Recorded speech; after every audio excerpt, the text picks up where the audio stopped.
থেকে যুক্ত আছেন কঙ্কন কর্মকার। কঙ্কন, আমদানি করা তেল পার্বতীপুর ডিপোতে পাম্পিং শুরু হয়েছে কিনা জানাবেন।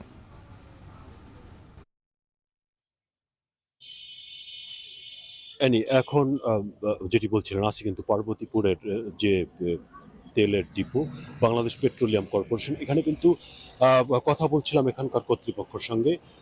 গত ফেব্রুয়ারি মাসের ২৮ তারিখে কিন্তু এখানে ৫,০০০ টন তেল এসছে এই পাইপলাইনের মাধ্যমে এবং গতকালকে বিকাল ৩:৩০টার সময় এখানকার কর্তৃপক্ষ যেটি বলছিলেন যে গতকাল বিকাল ৩:৩০টার সময় তেল আমদানি শুরু হয়েছে। এই চালানেও কিন্তু ৫,৫০০ মেট্রিক টন তেল আসবে এবং সেটি আসতে কিন্তু যারা যেমনটি তারা বলছিলেন যে সময় লাগবে ৬০ ঘন্টা।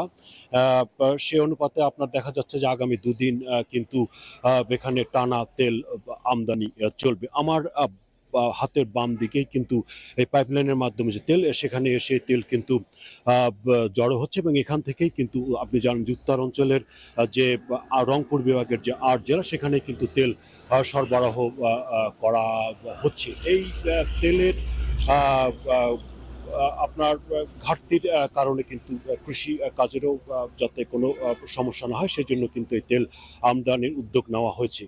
আর ১৭ সালে এই তেল আমদানির যে চুক্তি সেখানে কিন্তু বলা আছে যে ২৬ সালে কিন্তু তেল আসার কথা প্রায় ১,৮০,০০০ মেট্রিক টন কিন্তু তেল আসার কথা রয়েছে।